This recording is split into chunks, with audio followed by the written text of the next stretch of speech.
한국의 오늘을 사진으로 기록하는 사진 노동자 임지천입니다. 네.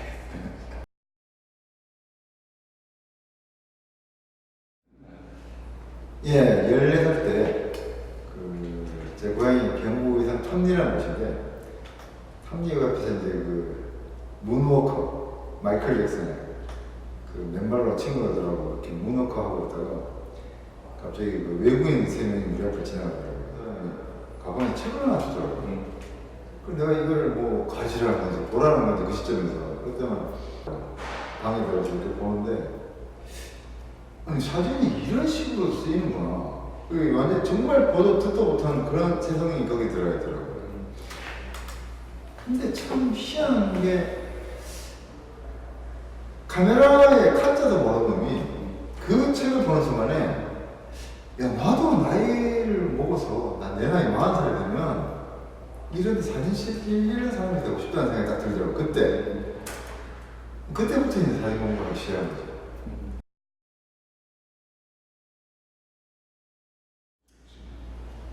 간략하게 얘기하자면 저로 하여금 사진을 찍게 해주는 그리고 동기부여를 해주시는 분 50명과 저와의 협업입니다. 이 세상 어딘가에는 임재천의 사진을 좋아해서 사줄 사람이, 소장하고 싶은 사람이 있지 않을까. 그렇다면 그런 사람들이 50명만 모인다면 그때부터 내가 그 후원금을 받고 반은 생활비로 주고 그 반의 반은 그 촬영비로 쓰고 나머지 1,000만 원 정도는 전시를 하는데 쓰자. 그렇게 해서 한번 풀어나가보자. 2013년에 눈빛에서 이제 제 생애 첫 번째 사진집이 나오죠. 한국의 재발견이. 그게 이제 이러저러한 우여곡절 끝에 예약 판매를 하게 됐고, 그게 10일 만에 450부라는 그 전무후무한 판매고를 세웠고, 또 정식 발간일이 11월 25일이었는데 2013년 그게 한 보름 만에 일세가 다 나와서 청구가. 그래서 이 정도면 이제는 내가 이 50장의 프로젝트를 꺼내도 되지 않을까 싶어서 2014년 2월 28일 날 페이스북에 올렸죠. 50더하기 프로젝트를 시작하려는 글을. 이제 한 명당 100만원씩 50명이 모이면 그때로부터 이제 그 후원금을 받고 이제 한 달에 10일씩 6개도 3개씩 우리나라 행정구역 중에 한 지역을 선정해서 한 달에 10일씩 1년을 촬영하고 거기에서 얻어진 사진 중에서 A컷을 150컷을 골라서 그 후원자분들한테 다시 보내드리고 그분들이 마음에 드는 것을 한 점씩 고르면 50점이 되잖아요. 그걸로 이제 이 스페이스 22에서 전시를 2주일 동안 한 다음에 그 사진을 드리고 더불어서 이제 눈빛 출판사에서 이제 한국의 발견 시리즈로 사진집이 나오는.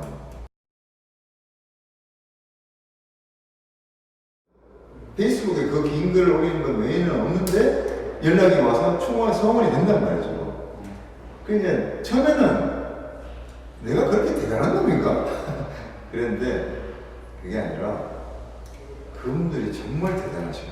그분들이 사실은 100만 원은 아니라 단돈 10,000원이라도 생명 부지의 사람이 온라인상에서 오프라인상에서 얼굴을 보는 것도 아닌데 온라인상에서 그것도 당장 그 10,000원에 대한 뭔가를 주는 것도 아니고 1년 뒤에 준다는데 100만 원을 선뜻 내놓는다는 건 그거는 정말 어려운 일인 거죠.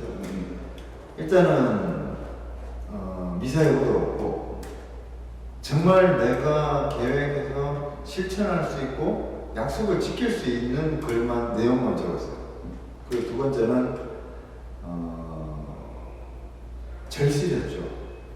정말 너무나 나는 할 수 있는 게 사진 찍는 일밖에 없고 하고 싶은 일이 사진 찍는 일밖에 없으니까 아마 그걸 읽으셨던 것 같아요, 그분들이.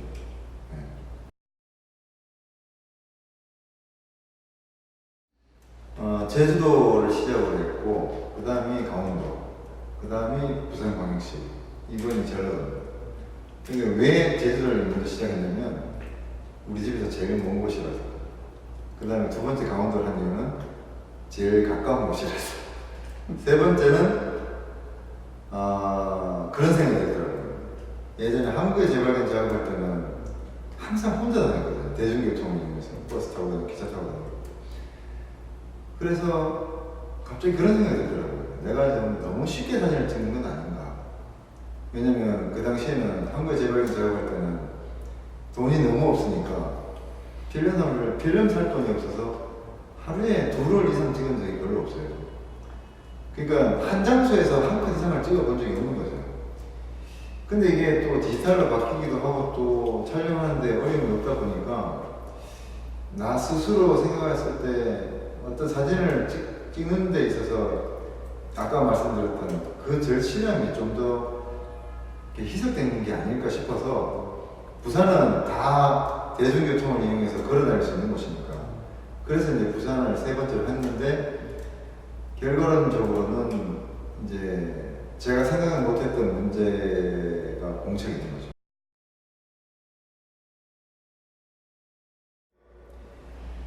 즐겁기도 하고 기쁘기도 하고 그런데 또 그 중에 또 슬픈 마음도 있고 우울한 마음도 생기고 그걸 어떻게 보면 이 전라도 작업을 통해서 가장 많이 느꼈던 것 같아요. 그래서 이 전라도 전시 오프닝하고 나서 세 분이 그런 얘기를 하더라고요. 이번 전시의 특징은 사진들이 참 밝은데 한편으로는 또 어둡다. 그게 인생이 사람의 인생이라는 게 가장 많이 이제 드러나는 전시인 것 같다라는 그런 얘기를 하셨어요. 그게 아마 제 나이도 분명히 작용을 했을 거예요. 이 사진을 촬영하는 데 있어서. 그래서 이 전라도 촬영은 그 어떤 촬영보다도 오랫동안 기억에 남을 것 같습니다.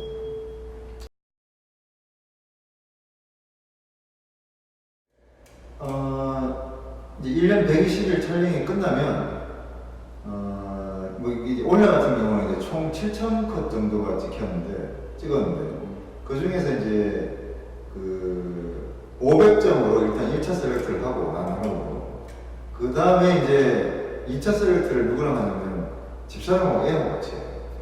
왜냐면 그 사람들이 막 일반 대중이잖아요. 그래서 어떤 고정관념이라든가 편견이라든가 이런 것도 없이 정말 마음에 와닿는 사진을 나랑 같이 고르는 거죠. 그렇게 해서 총 180점 정도로 그걸 압축을 시켜요. 500점을. 다시 그 180점을 눈빛 출판사에 보내서 150 정도로 줄이고 그거를 이제 이 후원자분들한테 보내서 그 후원 신청 순서대로 저한테 메일을 보내주신 순서대로 사진을 한 점씩 고르게 하는데 왜 그러냐면 겹치져 있을 수 있잖아요. 똑같은 사진을. 그래서 이제 1번은 한 점 고르고 2번은 2점, 3번은 3점. 그러다가 15번부터 50번까지는 그냥 15점을 고르게 해요. 왜냐면 쭉 이렇게 보니까 아무리 많이 앞선 번호하고 겹치더라도 한 6, 7점 정도 되면은 안 겹치는 사진들이 나오더라고요. 그렇게 해서 이제 50점이 추려지면은 전시는 이제 DP 같은 경우도 이제 어떤 분들은 너무 단순하지 않느냐. 그냥 천편일률적으로 이렇게 똑같은 눈높이를 이렇게 쭉 걸어놓으면 무슨 학위 발표 같지 않느냐고 하는데 엄밀히 말하면 이건 분명히 임재천의 개인적이긴 하지만 사실은 그렇다고 볼 수도 없어요. 왜냐면 찍긴 제가 찍었지만 사진은 그분들이 보냈잖아요. 50개의 시선이 있는 거예요. 그러니까 저는 이게 누구 사진이 위에 걸리고 어떤 사람 사진이 아래에 걸리는 걸 원치 않아요. 다 똑같이 차등 평등하게 걸리는 걸 저는 원하기 때문에 전라도만큼 스펙트럼이 넓은 곳은 없다고 생각을 했고 또 실제 다녀보니까 실제로 그렇더라고요. 그래서 이제 네 번째는 전라도를 했는데 아주 시기적절하게 한 것 같아요. 예. 그리고 내년은 이제 충청도입니다. 왜 충청도를 하냐면 충청도는 제게서 거의 뭐 전임 미답이었지 많이 다니지 못했어요. 왜냐면 이게 전라도하고 인접해 있고 또 경상도하고 인접해 있고 이러다 보니까 상대적으로 그 전라도로 가게 되지 충청도로 가게 되지는 않더라고요. 그래서 정말 충청도는 다니는 곳이 별로 없어요. 뭐 예를 들어 이제 서천, 논산, 대전, 강경 뭐 이 정도. 그래서 되게 좀 흥분된다고 할까요? 충청도를 이렇게 1년 다닐 생각을 하니까. 그리고 이제 다음이 경상도, 그 다음에 경기, 인천, 서울. 그게 이제 제 마지막 촬영입니다.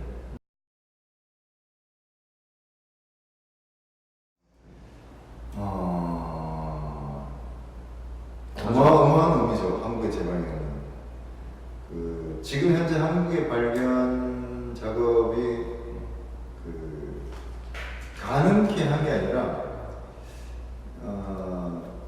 사실은 이게 지금 전적으로 사진만으로 만들어진 한국의 발견을 지금 하고 있는 거잖아요. 그 전에 한창희 선생님 만드셨던 그 한국의 발견 같은 경우는 글이 탑재했는데, 이게 왜 이렇게 됐냐면은, 더 이상 뭐 한국의 재발견이 나왔는데도 불구하고 뭐 몇 군데 다녀봤지만 다시 그 한국의 발견 시리즈를 만들겠다고 한 기업은 없었어요. 지자체도 마찬가지고 공수도. 그런 점에 있어서 한국의 재발견은 상당히 그 경제적으로 힘들었을 때, 어떤 나에게 있어서, 임지천에게 있어서 사진이 얼마나 필수 불가결한 것인지, 그리고 어떤 뭐 그 당시에는 존재 이유라고 생각을 했을 정도니까요, 사진이. 물론 지금은 아니에요. 지금은 가족이 제일 우선이고. 그래서 그 당시에 정말 힘들게 정말 열심히 찍었던 것 같아요. 필름 두로를 가지고 한 도시를 찍는다는 게 그게 말이 되는 소리입니까, 그게? 그 이후에도 2차 촬영을 하느냐? 그러지도 못했어요. 그럴 돈조차도 없었으니까. 그래서 이제 어떤 뭐 잡지사의 어사인먼트를 받으면 그 일을 먼저 해결해주고, 남는 자투리 시간에 자투리 필름으로 촬영을 했던 것에서 10년을 찍은 것, 총 그게 6,000컷인가 되는데, 4,000컷인가. 거기에서 이제 646점의 A컷을 골라서 눈빛 출판사에다 보냈던 거죠. 그게 이제 결국은 사진집으로 제 인생 첫 번째 사진집으로 묶여서 나왔던 것이고. 그러니까 어떻게 보면 임지천을 오롯한 사진 노동자로 살 수 있게 만든 하나의 어떤 가교자, 그리고 크나큰 원동력이라고 할 수 있겠죠, 한국의 재발견.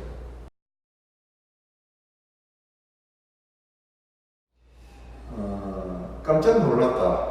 그 한국의 재발견으로 인해서 이게 임지천이 어떤 그전에는 이제 어떤 식으로 얘기를 들었냐면, 뭐 사고 사진가, 아니면 뭐 여행 사진가, 이제 그런 얘기들을 많이 들었었죠. 왜냐면 전시를 한 적도 없었고, 사진집에 나온 적도 없었고, 근데 계속해서 이제 사보에다가 사진을 싣고 이런 식으로 했으니까 그렇게 그런 것도 당연히 했겠죠.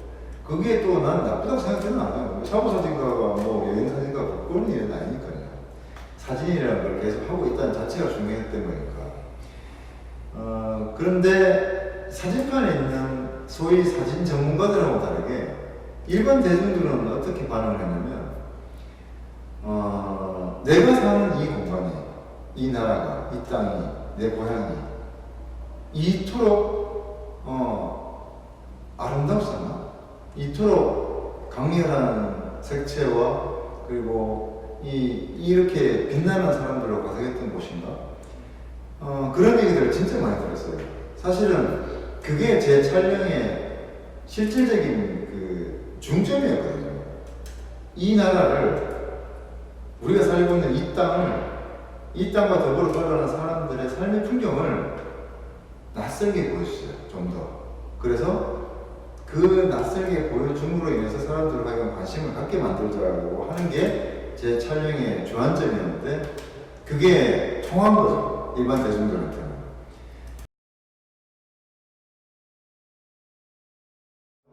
저에게 있어서는 정말 크나큰 오아시스죠, 이 스페이스 리시브가. 그리고 제가 계속해서 일어날 수 있도록, 걸어갈 수 있도록 도와주시는 크나큰 자연분이고 큰 언덕이고, 정말 무한하게 감사하고 있습니다.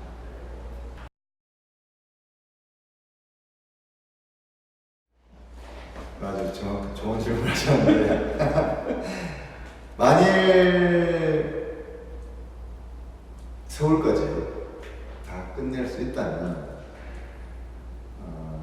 그걸 총망라한 이제 한국 이제 진짜 그 한국의 재발견이라는 그 타이틀로 지금 촬영을 하고 있는 것까지 다 합쳐서 그 전시를 한번 하고 그 다음에 한국 재발견 2권을 제작을 출간을 하고 저는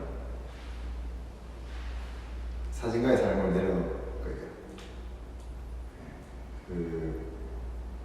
왜냐면 지금도 사실은 몸이 지금까지 교통사고를 7번을 당했거든요.